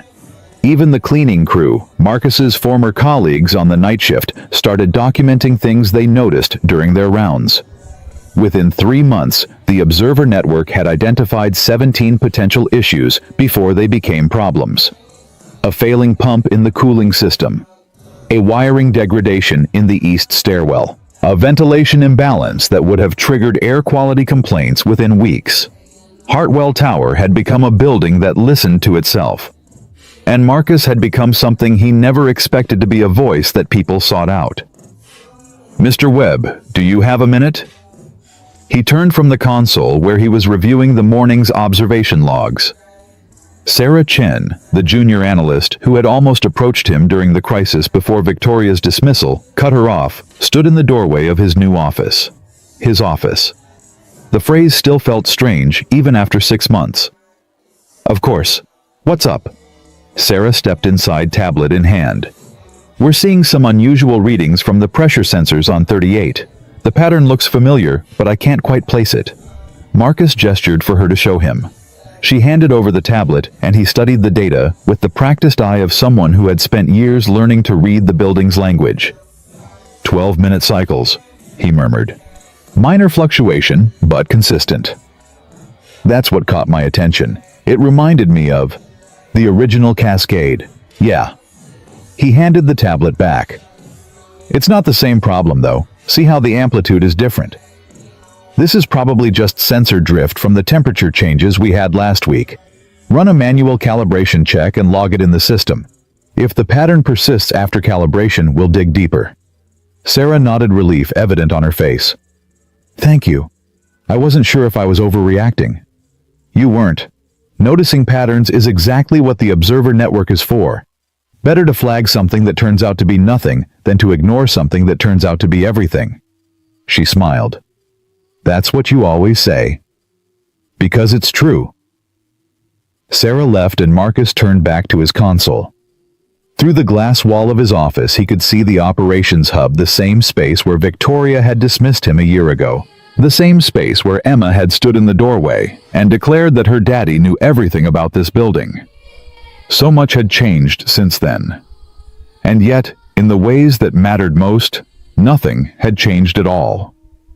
He was still a father, still a widower, still a man who had chosen presence over prestige, who had built his life around a 7-year-old girl who needed him more than any career could. The difference was that now he did both. Emma arrived at his office at 3:30 p.m. as she did every day after school. Mrs. Patterson had retired at the end of the previous school year, and the new daycare arrangement involved Emma spending the last 2 hours of Marcus's workday in his office, doing homework at the small desk he had set up in the corner. Daddy? She burst through the door with the energy of an 8-year-old who had been sitting still for too long, her backpack bouncing against her shoulders, her braids flying behind her. Hey, sweetheart, how was school? Good. We learned about ecosystems today. Mrs. Rodriguez said an ecosystem is like a building. Everything is connected, and if one part gets sick, it can make other parts sick too. Marcus smiled. Mrs. Rodriguez sounds smart. She is. I told her about the observer network, and she said it was like creating an immune system for the building, so it can fight off problems before they get bad. That's a good way to think about it. Emma settled into her corner desk and pulled out her homework. But instead of starting, she looked up at her father with the expression that meant a big question was coming. Daddy, yeah. Do you ever miss being invisible? The question caught him off guard. He set down his coffee and gave it the serious consideration it deserved. Sometimes, he admitted, being visible is harder. People have expectations now. They want things from me. Sometimes I make mistakes and everyone sees. But you didn't make mistakes when you were invisible. I made plenty of mistakes. The difference is, nobody noticed, which meant nobody helped me fix them, but it also meant nobody judged me for them. Emma nodded, slowly processing this. So being invisible is like being safe, but also being alone. Marcus stared at his daughter. Sometimes she said things that made him wonder if she was actually 7 going on 40. Yeah, he said. That's exactly what it's like. I don't think I'd want to be invisible, Emma said thoughtfully. Even if it was safer, I'd rather have people see me and help me when I make mistakes. That's because you're braver than I was. No. Emma shook her head firmly. It's because you taught me. You showed me that being seen is better than being safe. Marcus felt his throat tighten.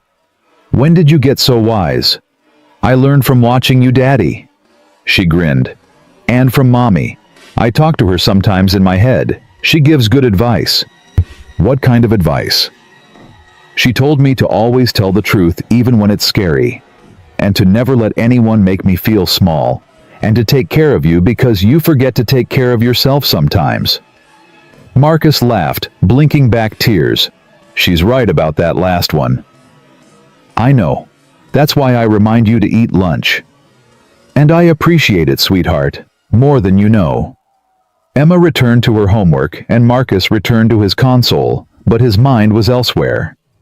He was thinking about Claire, about the advice she was apparently still giving from wherever she was. About the way she had always pushed him to be more than he thought he could be. Don't disappear, she had told him. He hadn't. Not anymore. At 5 p.m., Victoria appeared in his doorway. She looked different than she had a year ago. Not just her appearance, though she had softened her wardrobe, traded some of the sharp edges for something more approachable, but something in her bearing. The armor she had worn so visibly during the crisis had been replaced by something more flexible, more human. Got a minute? Marcus nodded. Emma. Miss Hayes and I need to talk. Can you work in the break room for a bit? Emma gathered her homework without complaint. As she passed Victoria in the doorway, she paused. Hi, Miss Hayes. Hi, Emma. How's third grade? Good. We're learning about ecosystems. That sounds interesting. It is. Did you know that if you remove one species from an ecosystem, it can cause a cascade that affects everything else? Kind of like what happened to the building. Victoria smiled. I did know that. Your daddy taught me. Emma nodded approvingly and headed toward the break room. Victoria watched her go with an expression that had become familiar over the past year, a mixture of fondness and something like wonder. She's growing up so fast. Too fast, Marcus agreed. What's on your mind? Victoria stepped into the office and closed the door behind her, a gesture that told Marcus this was serious. The ownership group wants to promote you. Marcus blinked. Excuse me. They want to create a new position. Director of Building Intelligence. You'd oversee the observer network, coordinate between maintenance and engineering, serve as a consultant for other properties in their portfolio. Significant salary increase. Corner office. The works. Marcus sat back in his chair, processing. I have a corner office. You have a converted storage room with a glass wall. It has a window. The window faces the parking garage. Despite himself, Marcus laughed. Fair point. Victoria didn't laugh. Her expression remained serious, almost anxious. This isn't charity, Marcus, and it's not guilt. The Observer Network has saved them hundreds of thousands of dollars in prevented failures. The other property managers are asking how they can implement something similar. You've created value, real measurable value, and they want to capture more of it. And they need me to do that. They need someone who understands the philosophy behind the system. Not just the technology, but the approach. The willingness to listen to people who are usually ignored. That's not something you can hire off the street. Marcus was quiet for a long moment. A year ago, he would have refused without hesitation. A year ago, visibility still felt like danger, and advancement felt like a betrayal of the choice he had made when Claire died. But a year ago, his daughter had stood in a doorway and told a room full of executives that her daddy was amazing. A year ago, he had learned that being invisible wasn't protection, it was just a slower way of disappearing. What about Emma? What about her? The hours. The travel to other properties. I became a janitor so I could be there for her. I'm not going to sacrifice that for a corner office that faces something better than a parking garage. Victoria nodded, as if she had expected this. The position would be flexible. Remote work options. No overnight travel unless absolutely necessary. They're willing to accommodate whatever you need to make it work for your family. Why? Because you're worth it. Victoria paused. And because I told them that if they wanted you, they'd have to work around your priorities, not the other way around. Marcus studied her face. You advocated for me. I advocated for common sense. You're the best person for this job. If they're not willing to make it accessible to you, they don't deserve you. That's... He stopped, searching for the right word. Thank you. Don't thank me yet. The board still has to approve the position. But Charles Whitmore is on board, and Margaret Chen has been your champion since the crisis. Reynolds might need some convincing, but I think we can get there. And if we can't, Victoria shrugged, then nothing changes. You keep doing what you're doing. The Observer Network keeps growing, and eventually they realize they're leaving value on the table. Marcus shook his head slowly. You're not the same person you were a year ago. Neither are you. I was always this person. I was just hiding. Maybe. Victoria met his eyes. But I wasn't always this person. The woman who called you just a janitor, she was real. She was who I had become after years of climbing and competing and sorting people into categories of usefulness. You helped me see that. Emma helped you see that. Emma helped. But you're the one who stood in that control room and fixed something everyone else had given up on. You're the one who asked for systemic change instead of personal reward. You're the one who showed me that being wrong about people is worse than being wrong about systems. Marcus was quiet for a moment. Then he said, I'll think about the promotion. That's all I'm asking. Victoria stood to leave, but at the door she paused. Marcus. Yeah. For what it's worth, I'm glad you stopped being invisible. The building needed you. The Observer Network needed you. And honestly, she smiled. I needed someone to show me how wrong I was. Most people don't get that kind of wake-up call. Most people don't listen even when they get it. I almost didn't. But Emma... Victoria shook her head. When a 7-year-old looks you in the eye and tells you that you're wrong, something inside you has to either harden or break. I'm grateful I broke. She left before Marcus could respond.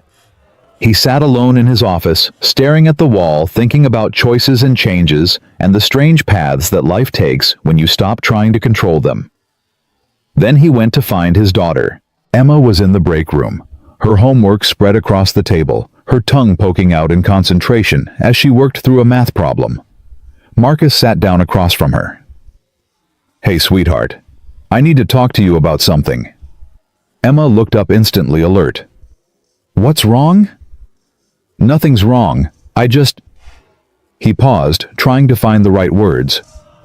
You know how I've been doing new things at work, the Observer Network, helping Derek, talking to the people in charge? Yeah? Well, they want me to do more. They want to give me a bigger job, more responsibility, more... He hesitated. More visibility. Emma's eyes widened. Like a promotion.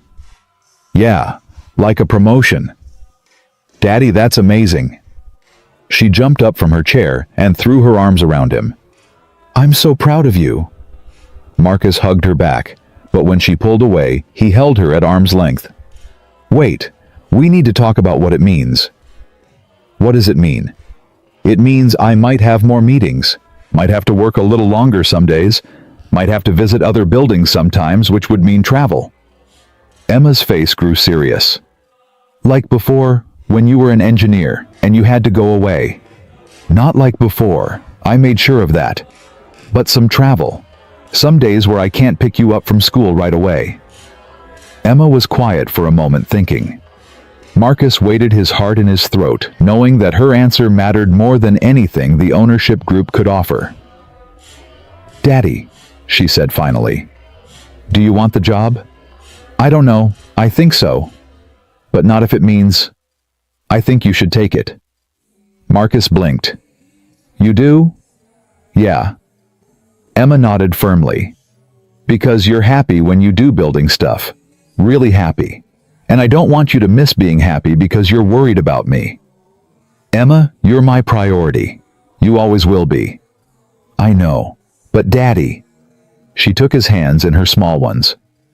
You can be my priority and still do things that make you happy. That's what Mommy would say. Marcus felt tears threatening again.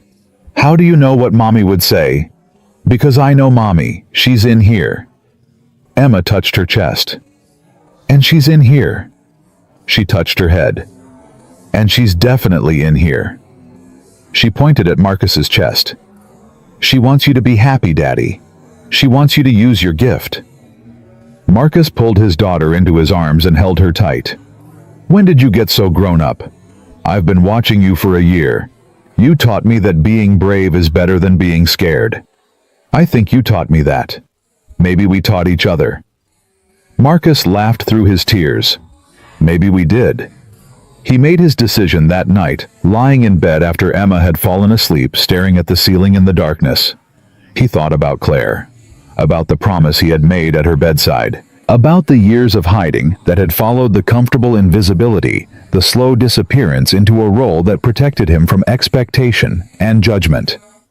And he thought about what Emma had said, that being scared wasn't a good enough reason not to try. That being his priority didn't mean he had to sacrifice everything else. Claire hadn't asked him to become a janitor. She had asked him to be present for Emma, to not disappear into work the way he had been doing before her diagnosis, to remember that his daughter needed a father more than the world needed another systems consultant. He had kept that promise. For 3 years he had been there for every school play, every nightmare, every question about why the world worked the way it did. But somewhere along the way, he had confused presence with invisibility. He had told himself that shrinking was the same as being there, that hiding his capabilities was necessary for being a good father. It wasn't. It never had been. Emma didn't need a father who hid. She needed a father who showed her what it looked like to be fully yourself, to use your gifts, to be seen to contribute to the world without apology. She needed him to stop disappearing. He called Victoria the next morning. "I'll take the job." The months that followed were hard, harder than Marcus had expected. He learned that visibility came with costs he hadn't anticipated. More eyes watching meant more opportunities for failure. More responsibility meant more pressure. More people depending on him meant more chances to let someone down. But he also learned that he wasn't alone.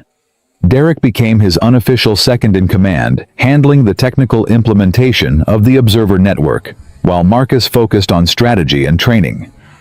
Sarah Chen took over daily, monitoring her instincts growing sharper every week. Even the night shift cleaning crew, his former colleagues, became ambassadors for the system, mentoring new staff in the art of paying attention. And Emma remained his anchor. She was there when he came home frustrated from difficult meetings. There when he doubted whether he was capable of the role he had accepted.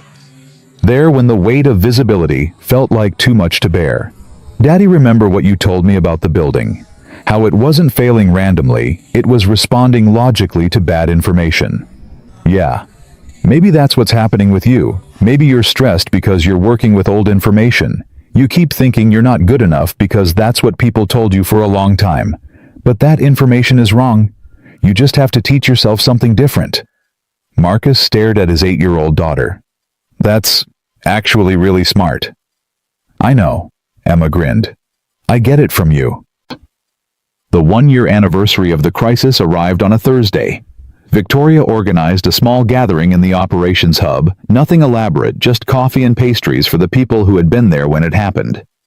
Derek came, and Sarah and a few others who remembered those tense 4 days when Hartwell Tower had teetered on the edge of catastrophe. And Emma, of course. Always Emma. She sat in her plastic chair, the same chair she had occupied a year ago, watching the adults mingle and talk and remember. Her backpack was beside her, slightly smaller, now fitting her growing frame better than it had before. Marcus found himself standing near the glass partition, looking out at the corridor where everything had started. Where Victoria had pointed at him and said 5 words that had changed both their lives. Victoria appeared beside him. "Thinking about that day. Hard not to. What do you remember most?" Marcus considered the question. Emma, standing in the doorway, telling a room full of executives that her daddy was amazing. That was quite a moment. She's quite a kid. They stood in silence for a while, watching the gathering through the glass. "You know," Victoria said eventually, "I've been thinking about something you said during the crisis. You said that the hardest part of your job was watching people make mistakes you could help them avoid knowing they wouldn't listen. I remember. Is that still true? Now that you're the director of building intelligence with a corner office that faces something better than a parking garage?" Marcus smiled. "The office faces the park, actually," Emma insisted.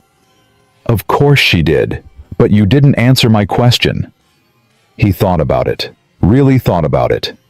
"No," he said finally. "It's not true anymore. People listen now. Not because of the title or the office, but because we built something that teaches them to listen. The Observer Network isn't just a system, it's a philosophy. Everyone has something worth noticing. Everyone's observations have value. That sounds like something Claire would say. Marcus turned to look at her. How do you know about Claire? Emma told me, during one of our conversations. Victoria smiled at his surprise. What? You didn't think your daughter and I talk? I didn't know. She's remarkable, Marcus. She sees everything, notices everything, just like her father. She gets that from her mother. Maybe, but she learned to use it from you. Marcus was quiet for a moment. Then he said, "Thank you, Victoria." For what? For listening. A year ago, you made a choice that could have ended your career. You trusted a janitor over 7 consultants. You cleared a control room and gave me 4 hours to prove I was more than my uniform. I almost didn't. But you did. And because you did, Emma got to see her father be seen. That mattered to her. It still matters. Victoria's eyes glistened. I got something out of it too, you know. I got to watch someone teach me everything I thought I knew was wrong. I got to change. That's not nothing. No. Marcus agreed. It's not. Emma appeared at his elbow, her face eager with excitement. Daddy, can I make a toast? Marcus exchanged a glance with Victoria. A toast. Yeah, Mrs. Rodriguez taught us about toasts.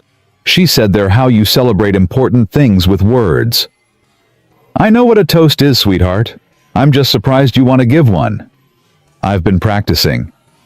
She looked up at him with those eyes, Claire's eyes full of determination and barely contained joy. Please. Marcus looked at Victoria, who shrugged. I'd like to hear it, she said. Okay. Marcus raised his voice to get the room's attention. Everyone, my daughter has something she'd like to say. The gathering quieted. All eyes turned to the small girl with the braids and the backpack, and the expression of someone who had something important to share. Emma cleared her throat. A year ago, a lady called my daddy just a janitor. She didn't know that he was the smartest person in the building. She didn't know that he could fix things nobody else could fix. She just saw his uniform and decided he wasn't important. The room was absolutely silent. But my daddy didn't give up. He kept trying to help even when people didn't want to listen. And when they finally listened, he fixed the building. He fixed it better than anyone else could. Emma looked at Victoria, and her expression softened. The lady who said those mean words, she's different now. She listened. She learned. She became my daddy's friend. And that's important too, because it means people can change. Even grown-ups who think they already know everything. A soft laugh rippled through the room. My daddy taught me that everybody has gifts, not just the people with big offices and fancy degrees, the security guards, the cleaning people, the people who make sure the building works every single day. They all see things, they all know things, and when you listen to them, you can fix problems before they even happen. She raised her juice box. So this is my toast. To the people who pay attention, to the people who listen, and to my daddy, who showed everyone that nobody is just anything. She took a sip of her juice. For a moment, nobody moved. Then Victoria started clapping. And Derek, and Sarah, and everyone else in the room, a wave of applause that seemed too large for the small gathering it came from.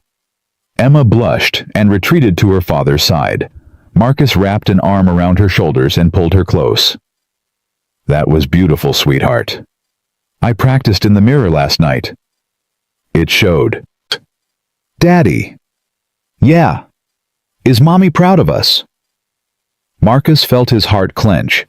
He looked around the room at the people who had become his colleagues, his allies, his friends. At Victoria, who had transformed from adversary to advocate. At Derek, who had believed in him when belief was scarce. At the building that had revealed its secrets to someone patient enough to listen. And he thought about Claire, about her faith in him, about her final request. Don't disappear. Yeah, sweetheart, he said. I think she's very proud. The gathering wound down as the afternoon faded into evening. People returned to their desks, their tasks, their lives. The operations hub emptied until only Marcus and Emma remained standing by the window, watching the city lights begin to flicker on. "Daddy." "Yeah." "Can we go home now?" "Yeah, let's go home." He took her hand and led her toward the elevator. As they walked, he passed the spot where he had stood a year ago, mop in hand, invisible, dismissed, certain that his voice would never be heard. He wasn't that person anymore. He was a father, an engineer, a director, a man who had learned that hiding wasn't protection, that invisibility wasn't safety, that being seen was worth the risk of being judged. And he had an 8-year-old daughter who had taught him all of that simply by believing in him when no one else would. The elevator doors opened. Marcus and Emma stepped inside. "Daddy." "Yeah, sweetheart. I love you." "I love you too, Emma. More than anything in the world." The doors closed. The elevator descended. And Marcus Webb, former janitor, current director, forever father, went home with his daughter, carrying nothing but the knowledge that he had finally become the man his wife had always believed he could be.